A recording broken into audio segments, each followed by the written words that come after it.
আশ্বিনের শারদ প্রাতে বেজে উঠেছে বছর বছর আশ্বিনে মহালয়ার পুণ্য স্তোত্র বাতাসে ভেসে যায়। কাশফুলেরা ঢেউ তোলে মাটির পর মাঠ জুড়ে। বছর বছর ঢাকিরা ঢাক বাজায়।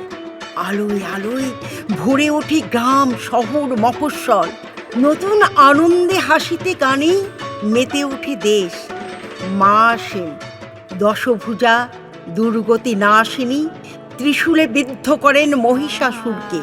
প্রতি বছর অসুর মরে না, মরেও মরে না, প্রতি বছর আবার বেঁচে ওঠে।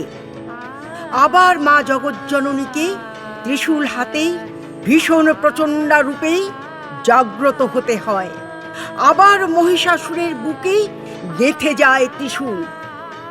তবু মরে না অসুর।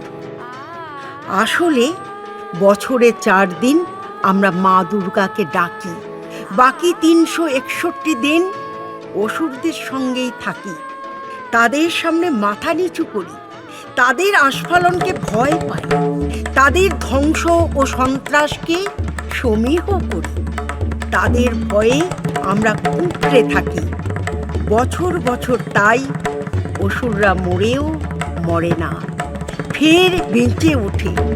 বারবার বেঁচে ওঠে পাড়ায় গ্রামে মহল্লায়, শহরে নগরে বন্দরে, মাঠে প্রান্তরে। আমরা পুজো করি না, উৎসব করি। আমরা মন্ত্র বলি না, উল্লাস করি। আমরা হৃদয়ে দেবীকে আহ্বান করি না, মনের গ্লানি আর পাপকে নতুন জামা কাপড়ে ঢেকে রাখি। তাই প্যান্ডেলে প্যান্ডেলে বছর বছর প্রতিমা আসে, মা আসেন না, অসুরও মরে না।